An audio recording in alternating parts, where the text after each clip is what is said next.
Yeah, well, hello, I'm Martyn Jones. I'm the Equality, Diversity and Inclusion Manager for South Wales Police. And I've been in post for a little over a year now, but my relationship with South Wales Police goes back over 20 years now. I was a community safety coordinator for a local authority, which meant that I worked very closely with South Wales Police, and that led to me getting involved in diversity work with South Wales Police.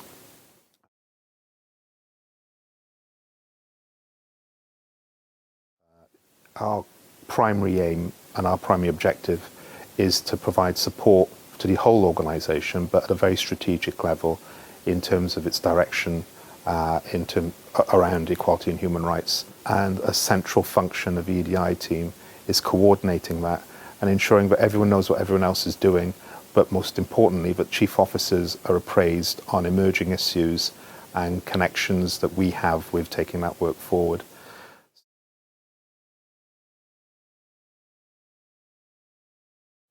Yeah, well, the first year has been all about reviewing existing policies, procedures, where we are effectively on equality and human rights. So a lot of work done there.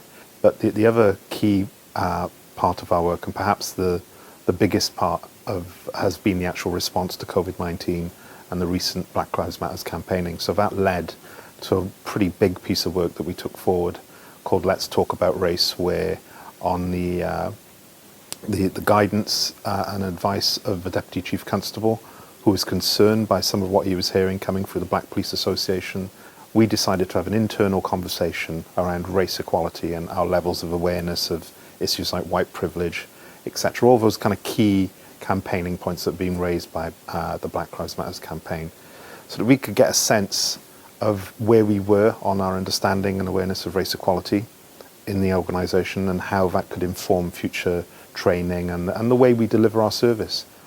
What was starting to come out of the first elements of running that session across the entire organisation informed a senior leaders forum very recently, where all our chief officers, BCU commanders, departmental heads had a look at some of the survey data that was starting to come through from that work, and started to unpick what as senior leaders they needed to do in their parts of the business to really mainstream equality, with a very, very core focus for now on race equality. So yeah, it's been a really, really challenging first year, lots to take on board, but we really have achieved quite a bit in a short space of time.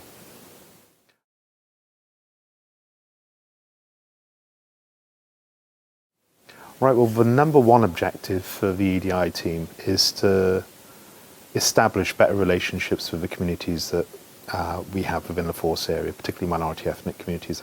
A key part of that, and one of the things that's been quite a surprise for me since I've been in post for the last year, is that there is quite a lack of an awareness of the fact that we've, for about 5-6 years, had a dedicated team doing positive action on BAME recruitment, that's black, Asian, minority ethnic. So it's indicated to me that perhaps we've got a little bit more work to do with communities and other stakeholders on actually explaining the extent of our activity on race relations. I don't think people are aware of just how much activity has been going on and what's planned for the future. So a key piece of work for the future is developing relationships, but actually telling people what we're doing more effectively in the future. One of the other things I think we're going to have to concentrate on is, as everyone's aware, a key part of the Black Lives Matter campaigning is making people more aware of black history. And we have a heritage centre that actually holds some quite interesting artefacts around not just policing history, but the interaction between South Wales Police and minority ethnic communities throughout history. And that's really informed a lot of the work we've done up to now. And I'm hoping that we can shine a light on the fact that South Wales Police is itself reviewing its history in terms of race relations.